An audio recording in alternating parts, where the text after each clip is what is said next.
Hello student, कैसे हैं आप सब। उम्मीद करता हूं आप सब अच्छे होंगे, मस्त होंगे, बेहतर होंगे, आपकी पढ़ाई बेहतर चल रही होगी। और आज का जो टॉपिक है आर्हीनियस की अवधारणा, यानी आर्हीनियस के अनुसार अम्ल और क्षार की परिभाषा।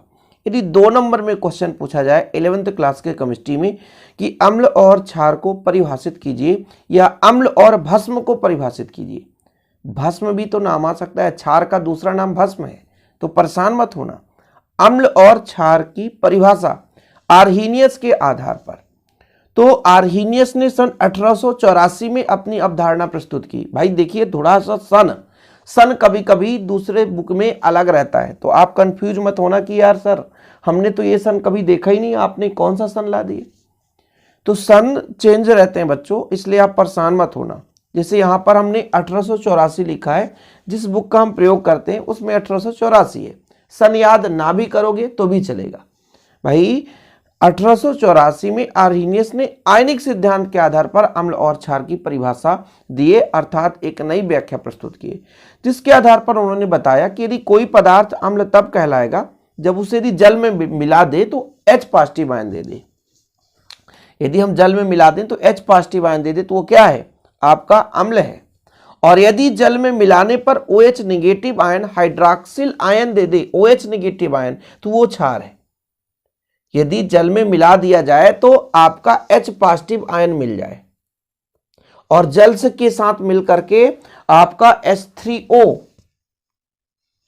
हम आपको थोड़ा समझा देते हैं, जिससे मान लीजिए आप एक एग्जांपल लेकर चलोगे तभी तो समझ में आएगा भाई। जैसे हमने कहा HCl, जब ये टूटेगा बच्चों HCl तो क्या बनाएगा, आप ही सोचो। तो जब HCl टूटता है तो ये बनाता है H पॉजिटिव और Cl निगेटिव आयन।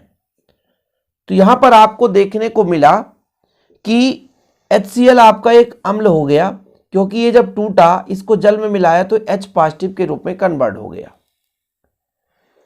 यदि हम यहां पर HCl ले लें और इसको जल अपघटित करा दें, तब बच्चों ये जो H है यहां से निकल करके H3O पॉजिटिव बना देगा और Cl निगेटिव आयन दे देगा।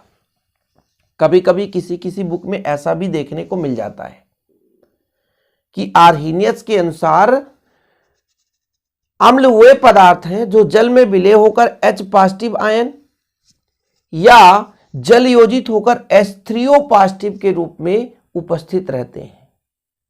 भाई जल विलयन, जैसे जलीय विलयन की बात करें, H पॉजिटिव जो आयन है वो जलीय विलयन के साथ जब योग करेगा तो H3O पॉजिटिव के रूप में हो जाता है।